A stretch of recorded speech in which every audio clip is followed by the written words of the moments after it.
Olá, está na hora de ficar bem informado em Libras. Quer saber mais sobre o nosso programa e ficar por dentro do universo da acessibilidade?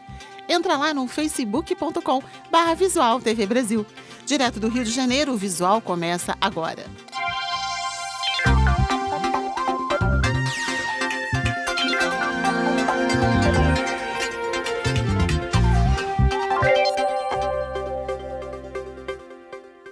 A Central Estadual de Transplantes do Mato Grosso do Sul comemora avanços na captação e doação de órgãos. Somente o transplante de rins subiu de 2 para 17. E para incentivar as doações, o governo contratou uma empresa particular para oferecer um curso de capacitação aos profissionais de saúde que trabalham em todas as fases do processo. 2017 trouxe avanços no número de doações de órgãos e transplantes em Mato Grosso do Sul. Em 2016, foram feitos 155 transplantes de córneas. O ano passado, esse número subiu para 222. Rins, em 2016, foram 2 transplantes e no ano passado subiu para 17.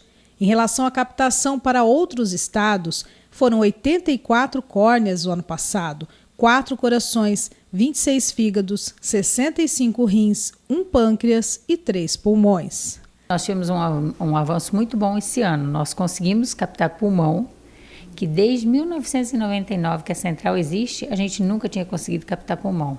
Que realmente assim, é complicado, é um órgão assim, que não é fácil da gente conseguir captar, e a gente fez isso esse ano. Então, para o ano que vem, a gente pretende fazer mais captação, mandar órgãos que a gente não faz transplante aqui para fora, que a gente também precisa fazer isso, porque nós temos uma fila estadual, porém temos uma fila nacional imensa, né?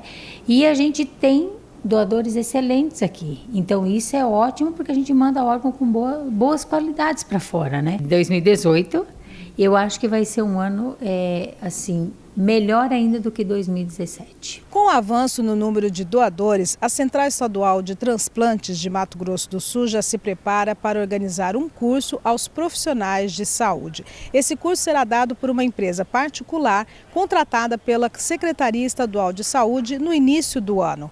Os módulos incluem desde o acolhimento familiar até o processo de capacitação e transplante. Esse curso é para as pessoas que trabalham em captação de órgãos e tecidos. Para isso que a gente está fazendo, envolvendo todos os profissionais da área médica, né, enfermeiros, psicólogos, assistentes sociais. Porque a gente, esse ano que passou, de 2017, a gente conseguiu fazer captação no Hospital da Cacemes, nós tivemos um doador, e no Hospital Universitário.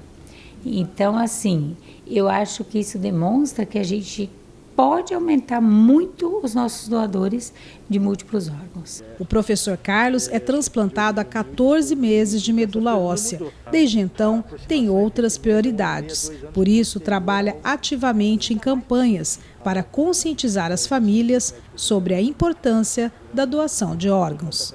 A intenção do Instituto Sangue Bom é ousar, é sonhar. E nós sonhamos. Eu sonho em tornar o Estado e colaborar para que o Estado de Mato Grosso do Sul seja o Estado mais solidário em doação de órgãos, sangue e medula óssea do país. Faltando menos de 10 meses para o primeiro turno das eleições de 2018, instituições públicas como o Tribunal Superior Eleitoral seguem preocupadas com a checagem e apuração de notícias falsas.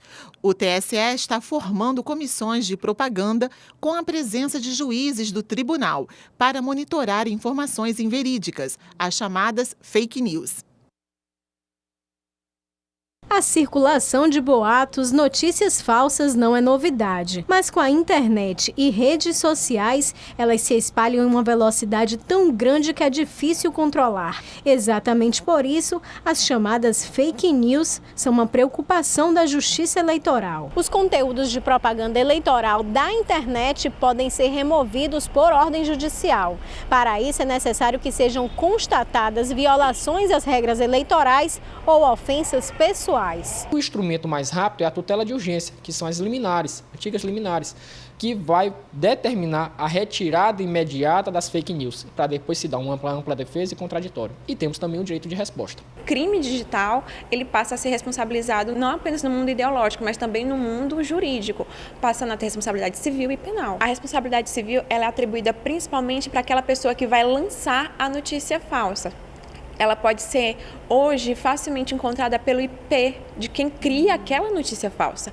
E quem compartilha, ele também vai responder. A dica desta especialista é sempre confirmar a veracidade das informações. Você precisa buscar exatamente os veículos de comunicação, que são produtores de conteúdo.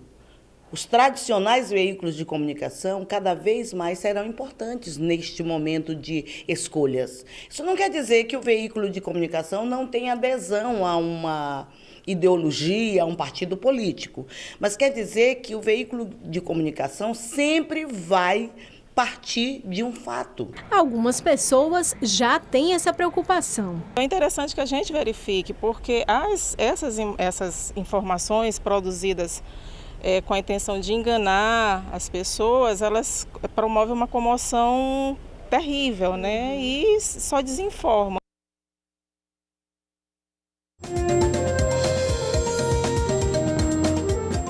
Protestos contra os casos de assédio sexual em Hollywood tomaram conta do tapete vermelho do Globo de Ouro, que premiou os melhores da TV e do cinema. As mulheres vestiram preto para lembrar a onda de denúncias que derrubou nomes como o produtor Harvey Weinstein.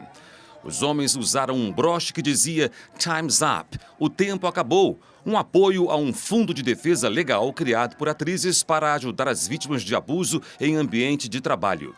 No discurso mais emocionante da noite, a apresentadora Oprah Winfrey disse que entrevistou pessoas que passaram pelas piores situações e que todas elas mantêm a esperança de uma manhã mais brilhante, mesmo durante as noites mais escuras. Na França, um grupo de mulheres, entre elas a atriz Catherine Deneuve, publicou uma carta polêmica que criticava a onda de denúncias de abusos sexuais que, segundo elas, manifesta ódio aos homens e à sexualidade. A carta foi fortemente criticada por grupos feministas. A Coreia do Norte anunciou esta semana que vai enviar uma delegação para a Olimpíada de Inverno, que acontece no mês que vem na Coreia do Sul.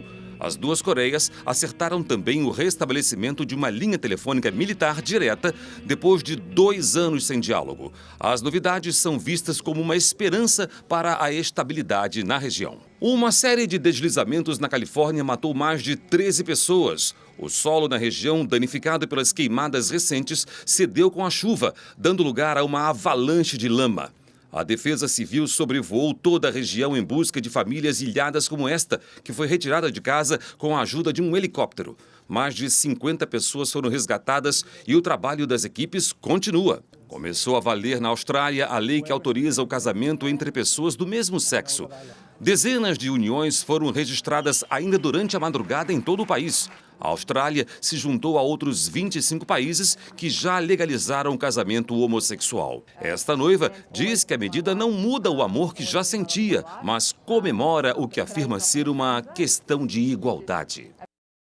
O verão chega e traz alguns perigos para a saúde dos animais de estimação. As doenças causadas por parasitas são as mais comuns. Veja na reportagem da TV Nova, nossa parceira da cidade de Monte Carmelo. Nessa época, os pets têm uma grande incidência de doenças, causadas por vários fatores. Um deles é o carrapato. A gente tem desde problemas de pele, né, que são uma incidência muito grande por causa da umidade e a temperatura alta nessa época de verão, até o aumento das doenças transmitidas por parasita. E o principal parasita que transmite doenças nessa época é o carrapato, que a gente vai desde uma anemia, a erliquiose, que é a famosa doença do carrapato, babesiose, hepatozum. Existem algumas medidas que podem ser adotadas para prevenir essas doenças, como explica o veterinário Tobias. Como qualquer doença, a principal coisa que o proprietário de um pet tem que fazer é a prevenção. E a prevenção da doença do carrapato é feita através de medicações, ou comprimidos via oral que combatem o carrapato, ou medicamentos tópicos que põe na nuca, né, Poron que põe na nuca para poder evitar esse tipo de doença. O fato de ficar só dentro de casa não vai minimizar o problema. O carrapato não respeita a porta, a cerca elétrica, ele sobe, desce do outro lado e vai se alimentar do sangue do animal. Nesta época do ano, os cuidados com os pets devem ser redobrados. Aqui na casa da Gislene não é diferente. Ela tem duas amigas, a Cacau e a Babalu, principalmente mantendo o ambiente muito limpo. E a Gislene ainda cuida de vários cachorros de rua. Aqui em casa, assim, para evitar carrapato, pulga, a gente sempre mantém quintal limpo. Aí eu coloco o olhinho no pescocinho de carrapato, talquinho de carrapato, de pulga, o banho, as caminhas sempre limpas, né? E sempre ficar olhando se está com carrapato, porque nessa época tem carrapato mesmo. Outro risco, explica o veterinário, é a medicação por conta própria aos pets. O proprietário do animal deve sempre buscar a orientação de um veterinário para aplicar sempre a dosagem certa para cada animal. Toda e qualquer medicação, existe uma dosagem. A dosagem de animal não é igual à dosagem do ser humano. A gente pega uma determinada dosagem vezes o peso. Então, qualquer medicação, desde um remédio para controle de parasitas como o carrapato, como uma medicação de antibiótico, anti-inflamatório, tem que se passar por um veterinário.